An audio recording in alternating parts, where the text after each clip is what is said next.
Well, hello and good morning and welcome everyone to this very special business club with Antony Gruppo, the boss of Marsh Commercial. My name is Greg Ingham. I'm delighted to welcome you here today. This is a story of management and motivation, of theory and practice, of applying structure to create success.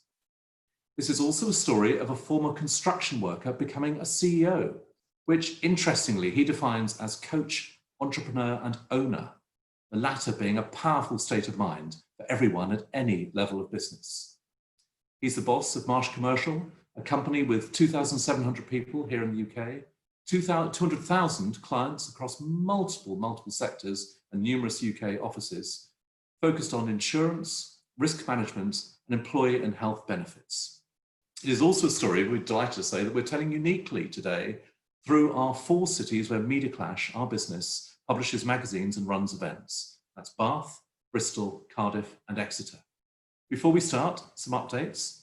We'd also delight to say that we are, after this great pause, we will be coming back roaring with our magazines, coming back to publishing, celebrating the very best in these cities. And we're keen to play our part to help buoy up these cities, to show the good that people do, to highlight the greatness of the cities, to focus on the uniqueness, particularly from the independents in each of these cities.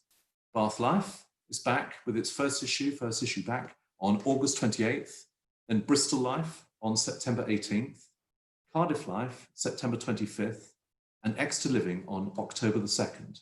And our teams would, of course, be absolutely delighted to speak with you, whether editorially or commercially.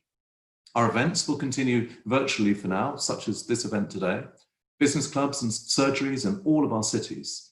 These business clubs that we've run provide a chance to hear candid experiences from different sectors, different people, different organisations, charities, commercial, civic, the lot, the full panoply, who all have been experiencing this.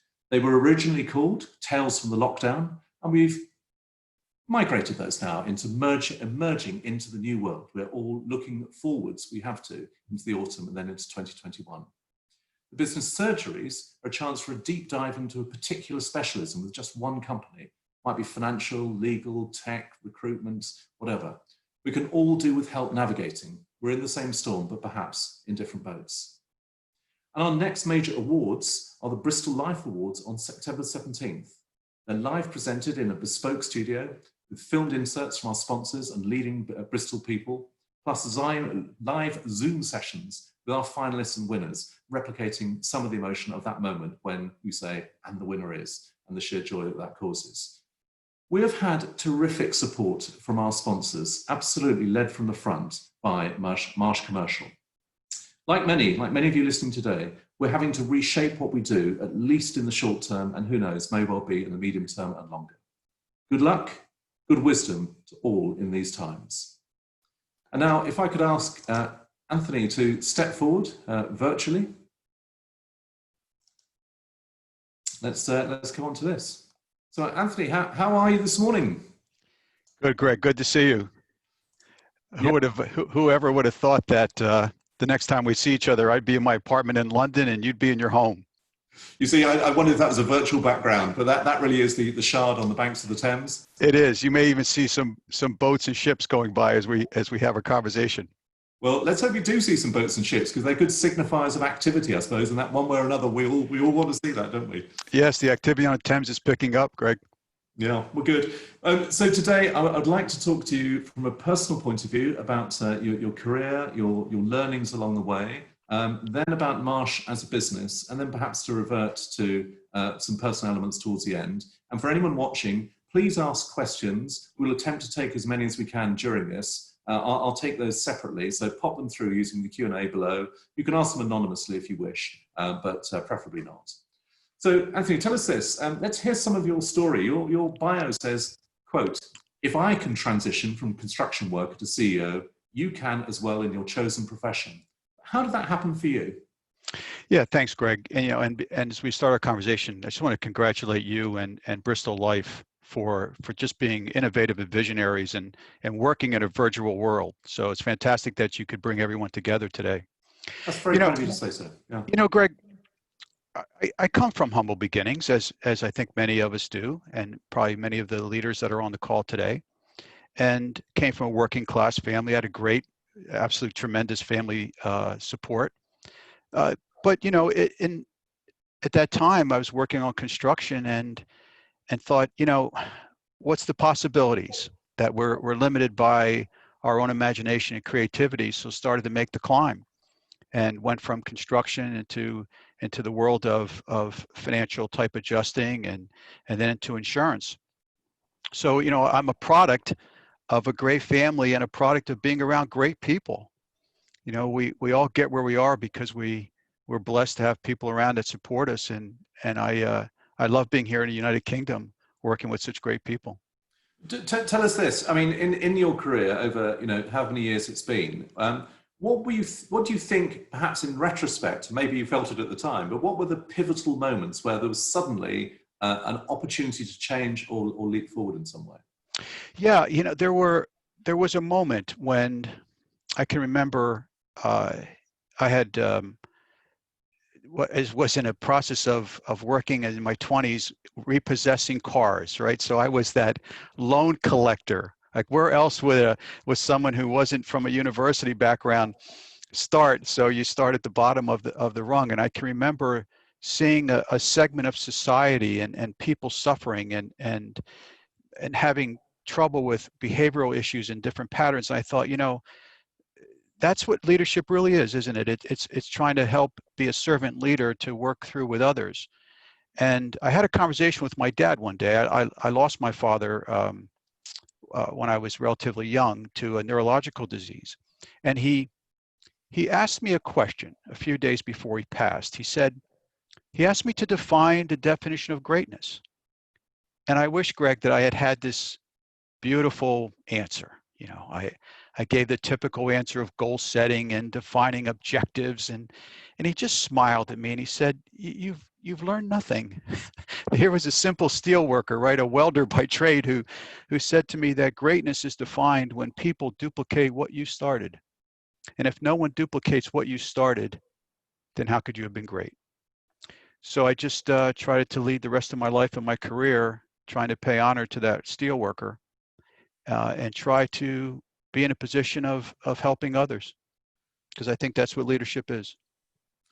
We want to talk quite a bit about leadership today, and one key element of your approach is to be challenging in a good and productive way, of course. But I just want Yes. to ask about, given the scale of Marsh and its diversity, both by sector but also by geography when it comes to the offices and teams and so on, how challenging is it for you to seek that challenge through an organisation given that structure?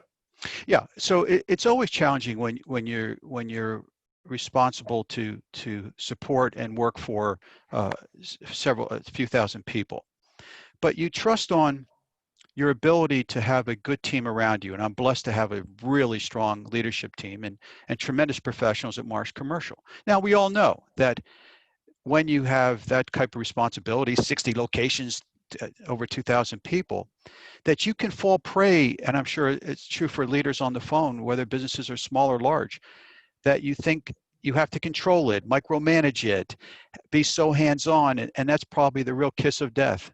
And that's what can really stagnate an organization. So it's trust, it's lead by example, it's be very transparent in communications. I try to say exactly what's going to happen and what I'm thinking about, and not fear the hard debate.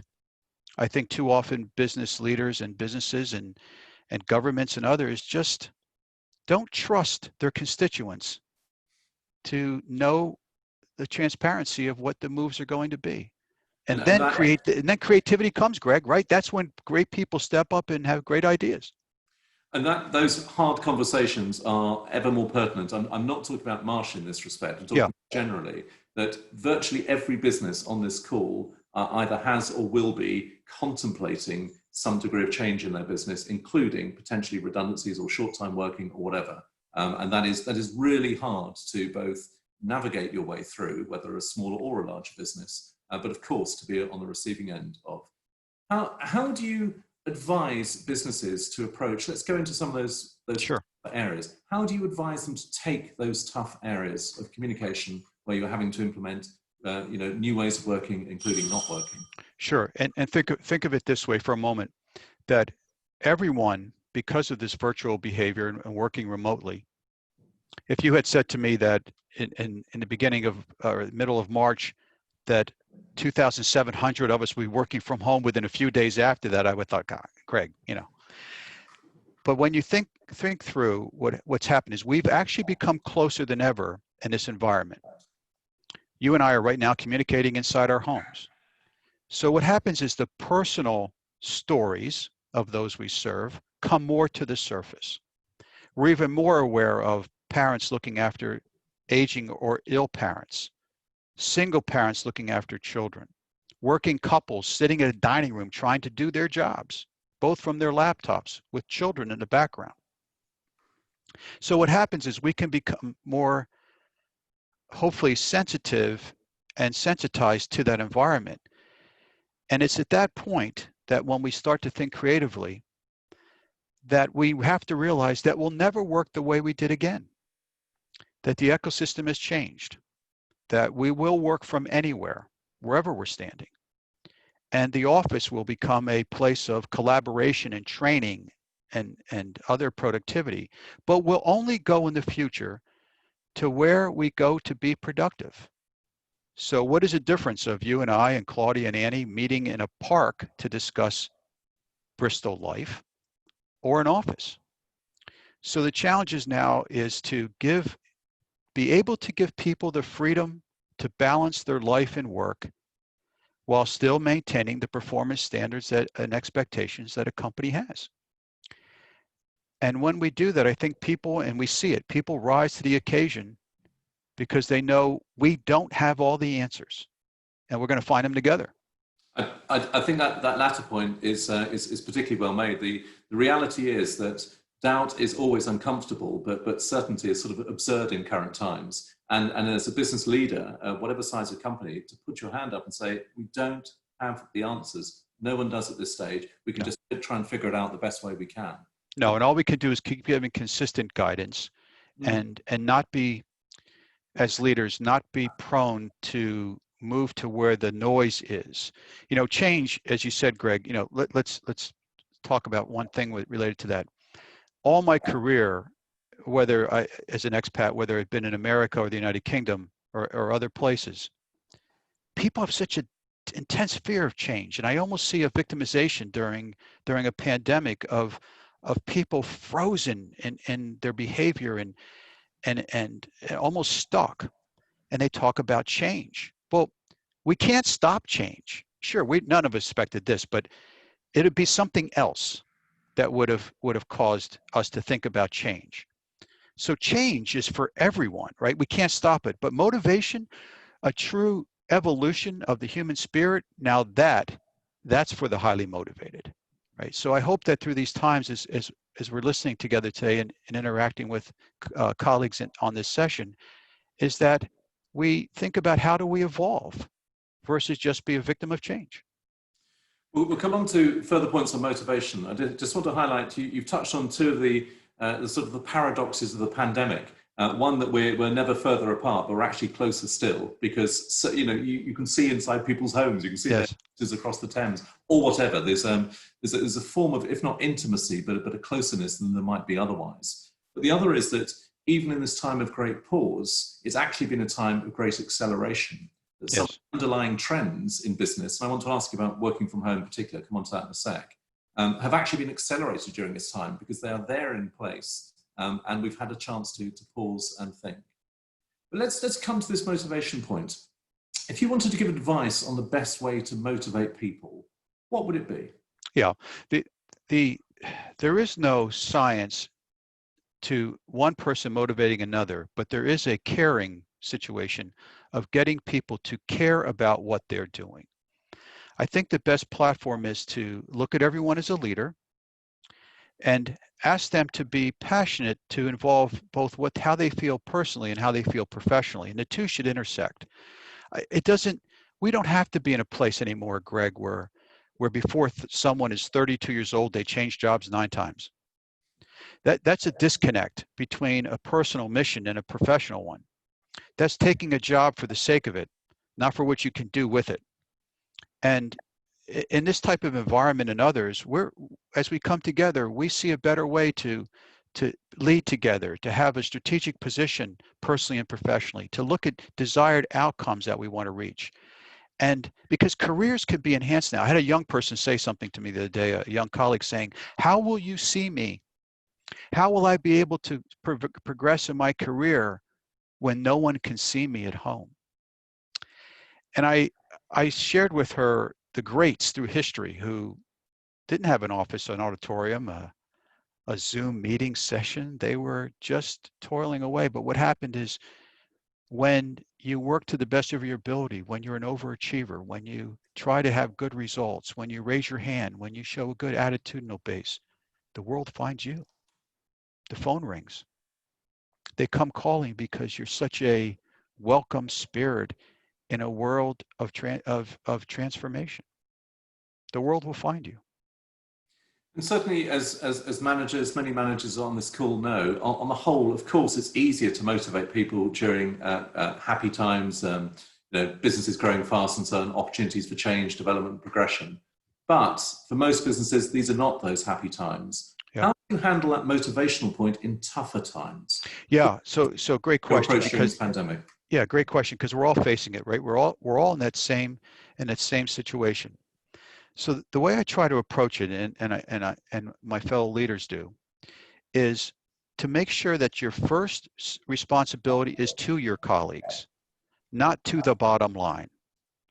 Not do everything and say, well, here's what we're hoping to achieve from a profitable standpoint. Here's sales are going to be down. Well, we know that's going to happen because the UK economy has been hit hard, especially in the SME business.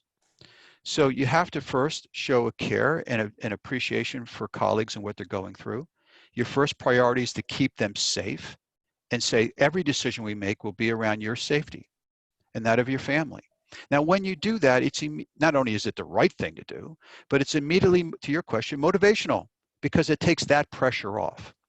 When I came out along with our leaders and the head of all of Marsh, Dan Glazer, said, we will furlough no one during a pandemic. No one will lose their jobs. You don't have to worry about that. Now, of course, when we make that statement, we don't know how the business is going to perform, but we know this, that it won't perform without our people. And if we can motivate them that you're safe and your job is safe, then that's going to help in the results.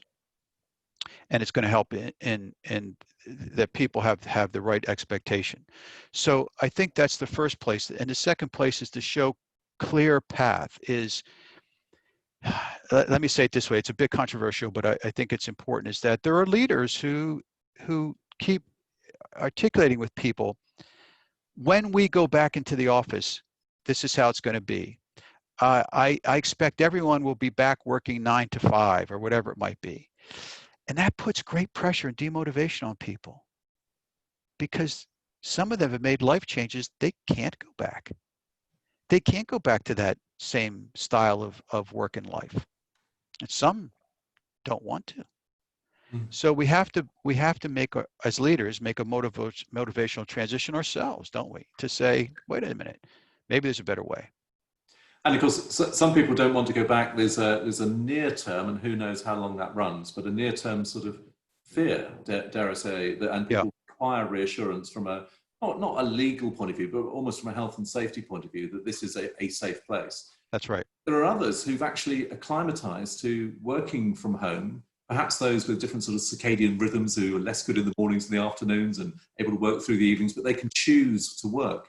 How are you as a business leader approaching that with the full Marsh team in terms of flexibility or otherwise? Yeah.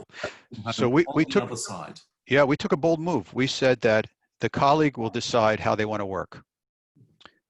We put out surveys and other instruments, town halls and all other types of venues, and said, you have to make the decision yourself right now. While we're in an active pandemic, back to your point about health and safety, with no vaccine in quick sight, that you have to decide first, and the business will work around you. And now, when we said that to 2,700 people, I held my breath. I was like, well, let's see how this is going to go. but people responded fantastic. And in fact, I worry about them more now because I think they're actually working longer hours in many cases. And in fact, because of technology and the virtual environment that we're in, people can help each other from anywhere in our country. So think for a moment, what before might have been my northern region, southern region, Scotland, and it might have been more contained in geographical sense. But now, someone in Scotland can help someone in Exeter.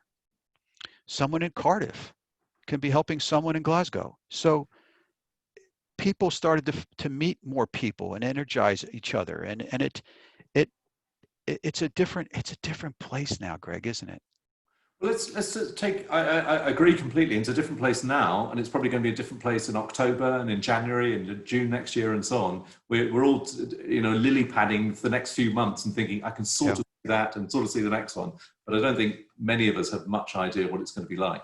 But if you take your as a very rough steer on this rather than anything specific, take your 2,700 people, where previously I would imagine virtually all of those would have worked in some office place or be out in there with their clients and so on. Yes. As a total proportion of Marsh Commercial hours, what percentage do you think will be at home in 2021, roughly speaking? It's hard to say. I think I could tell you it's going to look like this statistically. It'll be a combination of home, office, and satellite. And I believe that will be well over 70% will have some of each component, 1 to 3 days in an office, the others coming in. But I will share with you that I'm trying to instill a philosophical base and a cultural base that says, I don't care where it is. I care about the outcomes we can do together. Leaders have to rebuild themselves now to be able to work and be flexible with people. So for example, if there were 6 of us that used to always work in an office to meet, because we're based in all the communities in the UK, right? We're all over the country. Wherever that team is best sorted to meet, then do it. It doesn't have to be inside the 4 corners of a commercial office building, does it? Because creativity is not hamstrung by its landscape. So if you trusted people to work together in the office, why would you trust them differently to work in another setting that they don't have to commute 2 hours, or they don't have to struggle with childcare? Who knows? In many decades, perhaps centuries back, we'll look on the office as essentially a 20th century construct that bled over into the 21st century. But ultimately, as you say, creativity or effectiveness isn't possible. It's possible.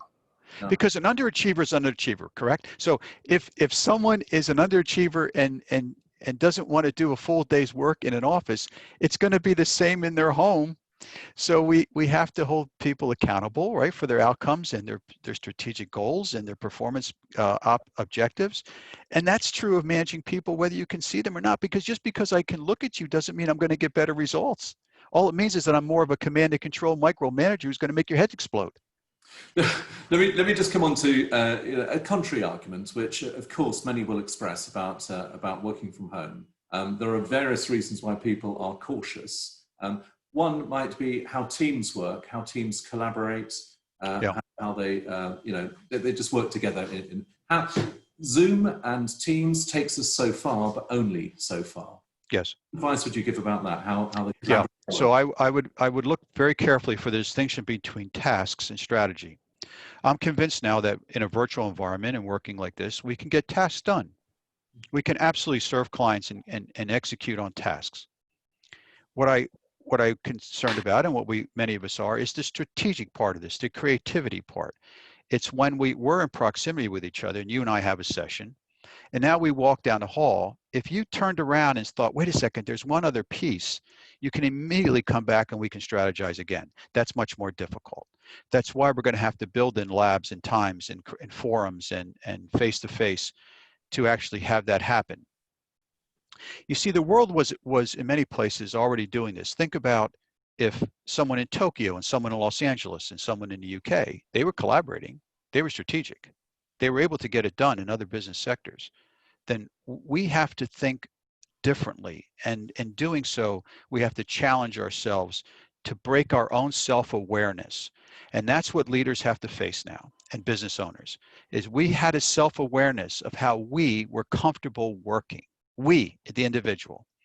Now, we express that on others, right? We did, whether we mentored people, however we did it. Now we have to reevaluate our own self-awareness, our own subconscious thinking, and say, maybe there's another way.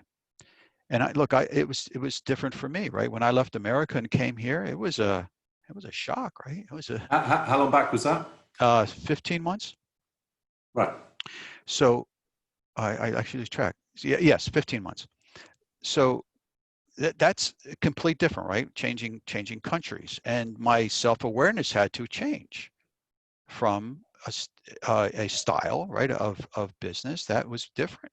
Could you just bring out the key differences in your personal style or your managerial style in the UK? Yeah, I think here what I like about the UK is I find that the professionals here are very diligent, and it's true in America too, but very diligent and want to do want to do excellent quality work. And the length of time of process and evaluation is often longer than I was used to. There's an expectation. I was in New York City running operations in the northeast part of the United States. So I would tell you that the speed of Manhattan was a bit different. So I had about 7 seconds to impress someone and make my point. And in fact, be prepared for a very direct challenge, a head-to-head challenge in no nonsense terms of what that person felt about what you just delivered. Well, here it's a bit different. It's not as direct, let's say. So sometimes when I first got here, I might have been a little more direct as an American, and I certainly have learned to be less direct in some cases. I think some would say I haven't changed at all, but I would tell you, I think I have, Greg. Yeah, I guess sort of the proof of that will be when you whatever stage go back to the States, or what I would imagine permanently at some point, they'll all say, "God, you've changed." Yeah. So what commitment I made though, Greg, is I've said that when I leave the United Kingdom, I've also, my career is over at that point, right? I'm in a retired state at that point because I don't think I could go back now and rebuild myself again. Let's come back to this point about the different approach that working from home and the way of collaboration and so on will mean for all of us to some extent, and some of us to a great extent in the future. One other key element that people talk about is the culture of a business. Yeah. Actually much harder, the social glue is much harder to define, extend, enjoy, experience through this medium as opposed to being alongside people, just sharing smaller stuff and so on. How does that work? Yeah, so you have to look at new forms. So what we did, for example, at Marsh Commercial and through the Marsh organization is we accelerated our town halls where they may have been monthly, we had them more often. On Fridays, I would shoot video clip, just a 40-second video clip thanking people and maybe making a point. I created a leadership lab that said that it's not just for people of a certain position in the company or managerial spot. Anyone of 2,700 can come to the leadership lab. And it was amazing. Hundreds came to it, a 10 series, because it was, being able to leadership to develop. We had virtual coffee. We had all kinds of interconnection with our team members. We probably did our best to over communicate and make sure that we were connected. We also use social media a great deal. LinkedIn messages from myself to colleagues. If you saw something happened, maybe taking that extra time to make more phone calls than you would have thanking people. You had to and have to apply more energy. And what I realized about myself in this is if I could do more touch points now that we're in a pandemic, why wasn't I doing it before? And so again, back to self-awareness and the subconscious is, if I could find the time and the energy to make more outreach, then why would I ever stop? Because stopping when you go back is an indicator that you really weren't sincere. You were just doing it because you were facing a pandemic. I'd rather say that we recreate ourselves and make our moves to change our energy forever. So I'd say to people, don't get trapped in this. Don't let it break you down. Don't let it beat you down. We'll come through this. We're tough. We're tough people. This too shall pass, as has been said by many people. It's just a question of when that passing is. I do want to come back to this point about self-awareness, not yours, Yeah. managers, and Yeah. the realization that times are different and so on. Do you think one of the barriers to this more flexible approach of working is that people have been focused on input rather than output, and Yeah. that actually learning to trust is very difficult for managers to let that point of control go? Yeah, and I think it becomes we had to do a great deal around mental health issues as well, because what happens is if someone is struggling, whether to your point, Greg, whether it's a leader or a colleague of any position, you may not be able to see and know that, where before maybe they were missing time, or you could see that they were a bit off track when they came to work. You might have been able to spot someone struggling with mental health or other issues. So we had to make a really concerted effort here to have mental health clinics and sessions and other well-being, because not only it was always important, but now it had to become critically important. So to your point of the individual, is I've said to leaders, is you can't be selfish. This is a time to be the servant leader. When you see crisis, problems, and agenda twisting, you can't think about how does that impact Antony. You got to think about how does that impact Greg and others. And then when you serve others, they will respond to you, and your mental health and balance gets better. Then life pressures become easier. But if we put pressure from work onto the home when people are working at home, it's only going to make it worse. Almost presciently, you've just answered a question we've just had from Chad Ekakovitz. What steps are Marsh taking to ensure the well-being of employees' mental health during this time and potentially beyond? So, I hope I answered Chad's question. So yeah, you're wholly on message on that. And I guess to further for Chad to that is Chad also there are so many professionals out there that have a real propensity and ideas focused on mental health, because I think we've also changed how we look at mental health, right? Diversity and inclusion is so critical. That has to be at the forefront. That can't get lost in this kind of environment either. That's too critical. So the advancement of women in business, all of those issues, right? We can't let anything go, because otherwise it's like grabbing smoke. So grabbing smoke, that's a great line. I have to confess right now, I probably will nick that line to use at some later stage. So, feel free. Like other things, language is a virus. So there it goes. You wrote your book 6 Degrees. I think this was 1999. Yeah, it's 20 years. It's 20 years ago. I mean, everything. The world has changed since then. Yeah. But notably, it fixes on 6 points: leadership, marketing, resources, strategic position, research and development, and outcomes. With leadership at the start, it's an obvious question in some ways, but why does leadership matter that much in terms of business destiny? Because I think it's so hard to get it right. I think that forever, as long as I'm breathing air, I'm going to be a student of this game. There's a humility that comes from the desire to lead, because you realize every day, even on your best, that there are so many people that need help with it. And I think that a lot of leaders sometimes don't pay enough respect and dignity to the science and the art of it, the love of it, and how much it impacts people. People remember leaders that influence them all their lives, just like they would a good teacher. And I think that families are impacted that way. How someone goes home at night and speaks about the company or their leaders impacts the children's ears that are listening at the dinner table. And we can impact generations from it. And I think it's a heavy burden that we carry as leaders. There's a loneliness to command. And I think that if you don't start your 6 degrees based on that and how you can constantly self-improve, then the rest is on sand. Is leadership more important than strategy, ultimately? Yeah, there's no strategy without leadership, because what happens then is it just becomes a You build a strategic plan, you put it on the shelf, you look at it every year at budget time. You hadn't looked at it the whole year, and all of a sudden you're surprised why you didn't hit any goals. But so the leadership culture welded to a strategic plan is the essence of evolution of a business. There's a phrase that's doing the rounds that culture trumps, forgive the word trumps, but culture trumps strategy. Do you buy that?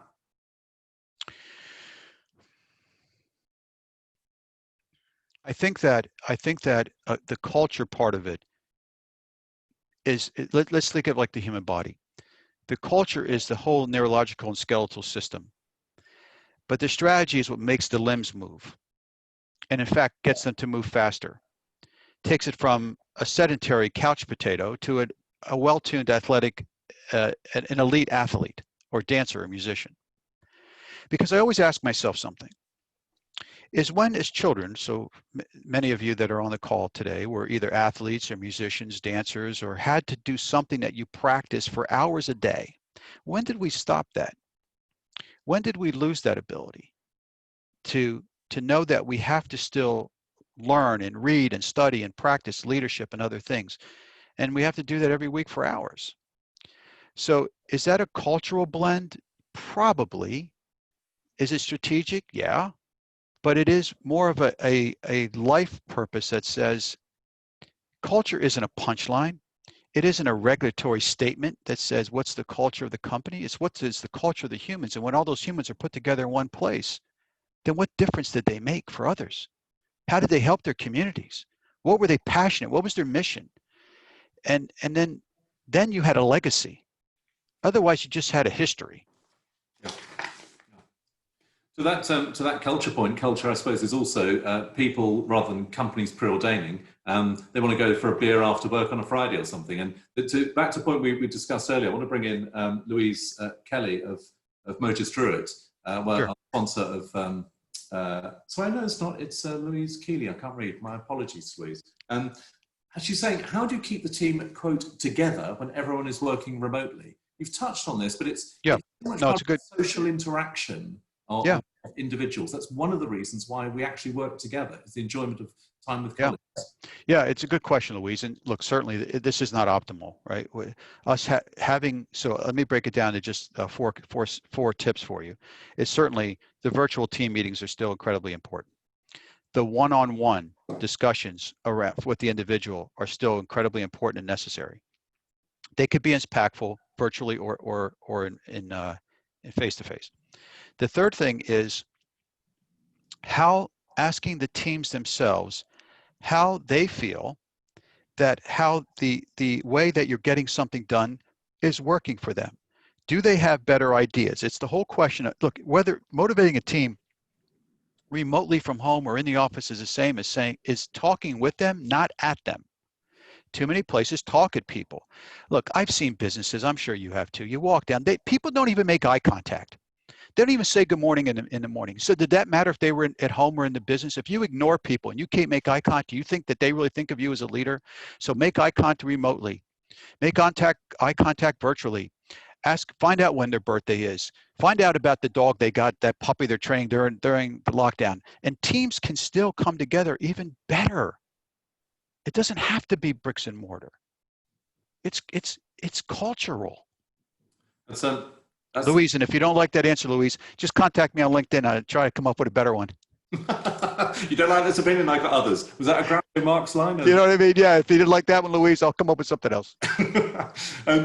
Let's come on to Marsh Commercial. So you're transitioning from where it was as a business, as CEO, to where it is now. Talk us through some of the key steps, the changes that you've made through the business and effected through the business through your colleagues. Yeah, one of the things initial things that we had to do was really make an awareness of how massive the SME world is. You know, there are 4.5 businesses in our country, the United Kingdom, that need guidance and support and service. So it's how's best do you do that for your client base. So the first thing we did was look at our geography, make sure that as we were in the communities, is to make sure that we were sensitive to the differences in the community. So I'll share this with you that in America, right, I can drive 4 hours and still be in the same state. But it's been said, right, in the UK, you can drive 2 hours and the accents and dialects have changed 4 times, and when what you call sandwich has changed 3 times. So there are great nuances in the United Kingdom. So you have to be sensitive to that. So sensitivity to the geography, awareness of the SME community, and making sure that you have a career path for colleagues that is challenging and growth oriented. And then what we were able to do was restructure and put it in an area where it moved from, I would say, because it's true in the insurance business, sometimes it's too transactional. It's about price or tender. What we can really convert it to is the whole Marsh system of more consultative. We're now helping businesses with not just insurance and risk, but really some strategy on how they can make other improvements. And then I want to come to the internal side. How significant or otherwise have changes been made about, I don't know, KPIs, management meetings, finance reviews, budgeting, and so on? The sort of the infrastructure almost that supports. Yeah, great question. Great question. No, we haven't changed that. We still have actually before coming on today, I still have my same quarterly business review. We still have our same board meetings. That structure, that skeleton, as I said, that neural system has to stay intact, and you have to find a way to make that work. So that has not changed. In fact, if anything, I think we probably have gotten more diligent and focused to it. Right. Right. So tell us about the effect of the pandemic. It's every single business in every jurisdiction has been affected one way or t'other. Some positively, most not. How does the reality of what you had envisaged, what the plan was, not just financial, but overall, compare now with then? Yeah, I mean, we certainly had to be realistic in, for example, in sales forecast, right? When businesses are getting hit and knowing that there's struggles, we had to also be more adept at making sure that clients were aware of everything that's available to them, from cyber liability to all kinds of issues, because things that businesses may have overlooked in the past become even more important now. And it's that balance personally, isn't it? You know, we all have that weight upon us now that we didn't feel before. You know, and personally, I found the best way to balance was to really pay exceptional focus to others and to my colleagues to help me with my own family stresses, right? Because being an expat and living here in London, I'm unable to go home. So, you know, I've been here in lockdown since March, and where before, you know, every month or so I'd go see my children and grandchildren. Can't do that. So, you know, people are in quarantine and lockdown in America and here, and it's a burden, right? And you say the things everyone says, well, as long as they're healthy, as long as they're happy, but at the same time, you can't see them except for FaceTime. So I transfer that to my colleagues and constituents and say they're feeling the same thing, and maybe it's just because they can't see their mom or dad, who's just 200 miles away versus 5,000 miles away. So I think that I wake up every morning thinking about how my decisions impact those lives. And then I really make sure that I talk to my leadership team and make the best decisions we can. Thinking about Marsh Commercial, which are your lead strategic sectors and how have they changed during this pandemic, and what is your envisaging of the next few years to come? So, you know, you think about real estate and finance and hospitality. Hospitality has been hit very, very hard. And you think about all of the finance, technical, all those verticals. So this is where you have to be very careful as a business leader. What you don't want to do is turn your back and walk away from those sectors that are struggling because you think, well, maybe they won't be as profitable. And now let's put all my time and attention. That's the wrong thing, because they were the sectors that were there taking care of you over the years. So you have to make sure that you take all the boats down the river with you and pay attention to building vertical focus and making sure that all the resources there to serve all those verticals, whether they be hospitality or real estate or finance or whatever it might be, manufacturing, and at the same time make good business decisions and decide that in some of your new research development pieces might be something that's coming that isn't happened yet, right? That now, as the world changes, there may be things coming that will need new cover designs that no one's done yet. So fortunately, that's where we're blessed with Marsh, because we are in 123 countries, and we can use intellectual capital from around the world to help in every country. Tell us about your scale of businesses, or rather scale of clients. Is there a sort of a de minimis that it's frankly just a bit too small to consider? And equally, are the corporates which are off your scale? What's your sweet spot? That's the beautiful thing about Marsh Commercial. Marsh, my colleague and partner in would be Marsh Corporate Business Sector, Alistair Fraser, is the CEO of corporate, and he and I are collaborating all the time. Elsa King, who leads risk management, Paul Moody, who looks at specialties, Charlie Netherton, looking over Marsh Advisory, and others. We're constantly with Chris Lay, who's the CEO of United Kingdom and Ireland. We're constantly, as an executive council, looking so that no client segment is left behind. So we go as to private client, that are folks personal, home and vehicle and motor, to massive corporations. And in Marsh Commercial, right, SME is a lot of our space, and larger clients as well. But that's a good question, because an entire leadership council has to be in concert. Alistair and I and everyone else, we have to. You can't afford an egotistical silo of business that puts walls up around it and said, well, I'm not going to collaborate with anyone else, because that's when your clients get hurt. Your Marsh Commercial is clearly in a very competitive sector. Do you like competition personally, and how do you use it managerially to motivate? Oh my God, my whole life is based on it. So yeah, look, who wants to play against a competitor you beat all the time, right? On a tennis court or anywhere else. You always want to compete against the best. So I love the challenge. I think it makes you better. It makes everyone better in the industry, and the client is beneficiary. Oh yeah, no, listen, competition. Look, I have a simple culture. If you read my psychological profiles, right, that you take those tests, they all come up the same way. This man wakes up every morning thinking he starts at zero. so then you go from there. Right. So I'm taking from that you're a pretty sort of feisty character, I guess, and in terms of wanting to gain, to prove, to demonstrate, or whatever, but equally to beat competitively, I guess. Yeah, it's an interesting debate point, right? Is that I think I learned too late in life that it's not about impressing or proving. It's about serving and doing. In our 20s and 30s and 40s, you probably look at ambition and career maybe differently. And I will say, in some cases, I looked at it wrong. It was more of a self-serving climb. But then you get it, right? You get it one day and you say, no, hang on. Look at all these hundreds and thousands of people that looked after me and helped me and worked alongside of me. So whether it was on a construction site, climbing steel or scaffolding, and hoping that the individual tied the lines around you correctly, or they built the planks correctly so you don't go flying through to the ground.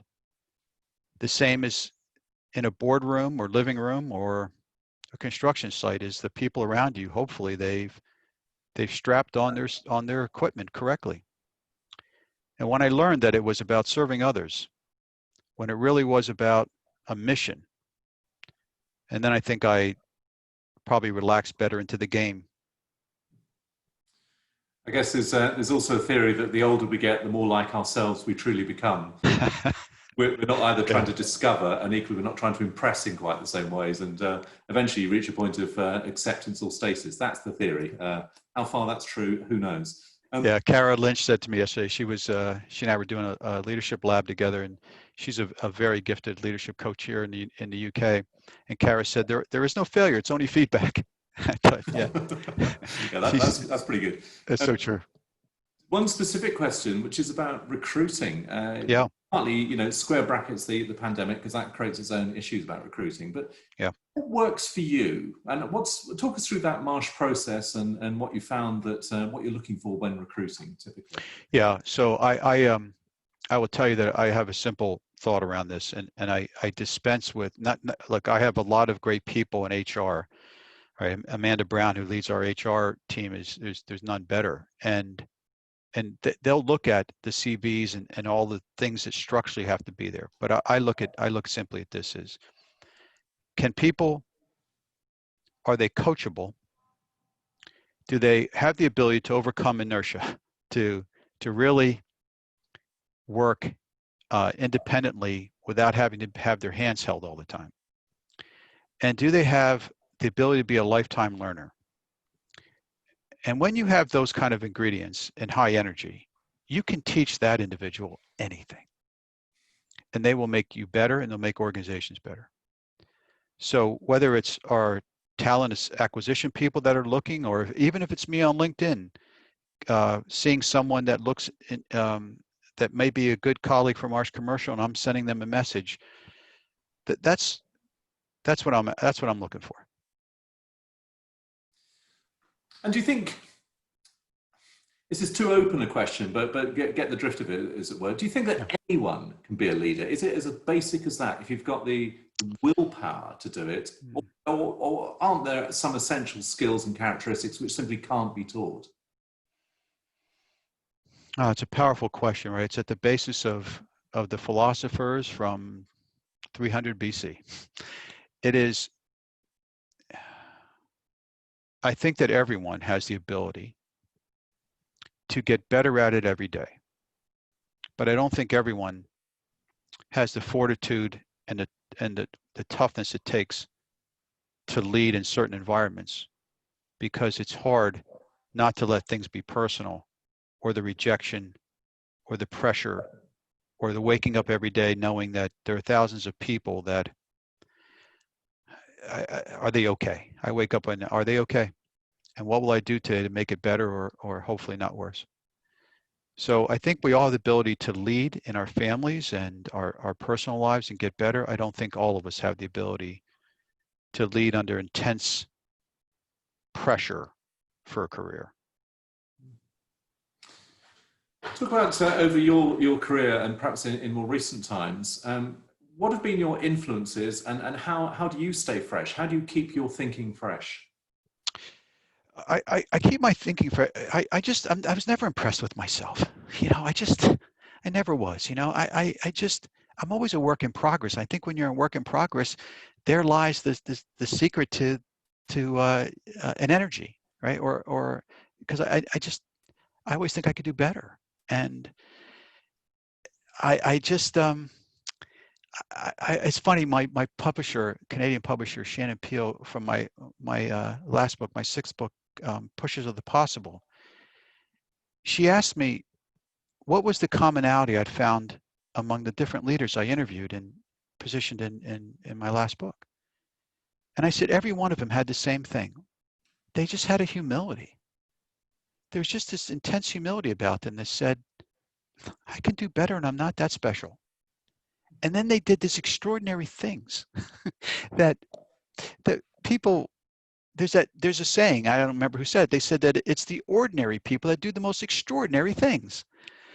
And I don't know, I just try to learn every day, Greg, That's ordinary people doing extraordinary things, and that if anything, that's been one of the other key points during this pandemic, the good that people do, because there's undoubtedly been an awful good that's done and needed. But again, on a personal point, do you enjoy being a boss? And if so, why?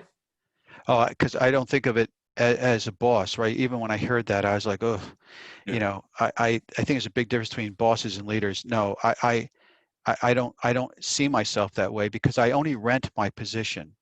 All leaders do. Our only job is not to boss, but to renovate. And what I mean by that is to renovate our position to make it better for the next person that occupies it. My day is spent looking for the successor, right? The right successor. And for whenever that comes. And to make sure that you left it in a good place for them to inhabit. And I think that's what we're trying to do. That's why people hang on too long, Greg. I'm like, I look at them, I'm like, what are you doing? Like, get out of the way. You don't have the passion, you don't have the energy, you don't have the speed. You've become command and control. You're just stopping the culture from moving. Get out of your own way. How will you know when it's time for you to get out of your own way? Good question. So for me, it's all about the love of the game. So as long as there's a love of the game and I still can compete, and what I mean by that is that my leadership team, because I ask them, all the time, right? We evaluate each other all the time. And you'd hope that Chris Lay and the presidents of our boards and leadership in you hope that's you've been honest enough that people would say you're just not as fast as you used to be. But I think I would know that before anyone, and that's when I will absolutely walk away from the game. That's the point about being both self-aware but also self-critical, I guess. Yeah, because a lot of people I see make excuses at that stage in their career. They make excuses of why it's not them slowing down; it's the environment causing them to slow down. Well, the truth is, no, it's you. it's you.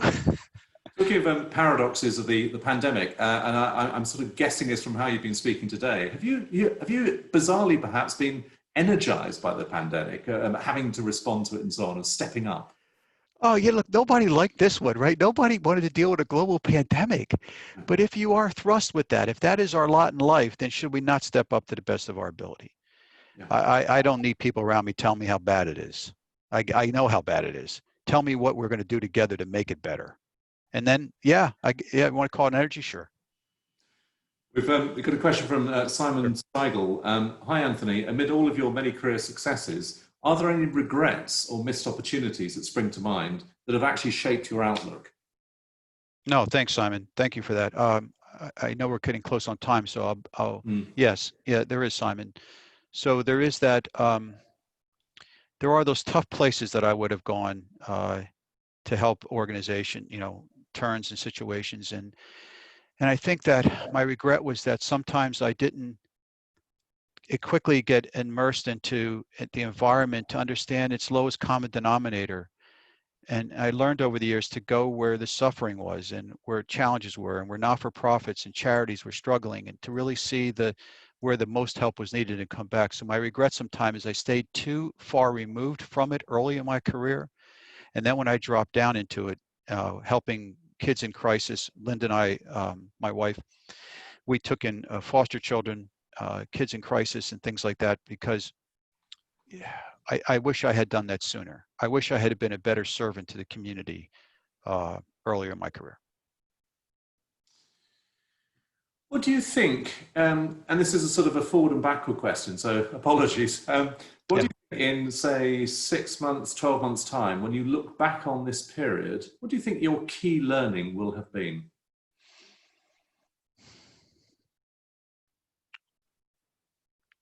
Yeah, I think that in 6 months or 12 months, it'll be what we suffered through and what we learned.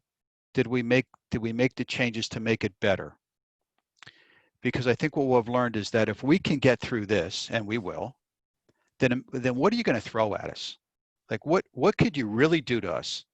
I mean, my heart goes out to people in Beirut, right? When you think, how does it get worse? And then that happens. So I think that what I hope will happen in 6 to 12 months, Greg, is that realization of strength and resolve and carry forward that new ecosystem of change, and not just go back to everything like it was, but what did this teach us to make it better? What did this teach us to make it better? That seems like an excellent way to end this session. Anthony, we could between us, you could go on for a long, long time. There's so much to talk about here, and it's been completely fascinating, but I'm afraid time is right against us. Thank you, Greg. I always enjoy being with you. You're one of the best, Greg, and all my support to you in Bristol Life, and I wish you continued success.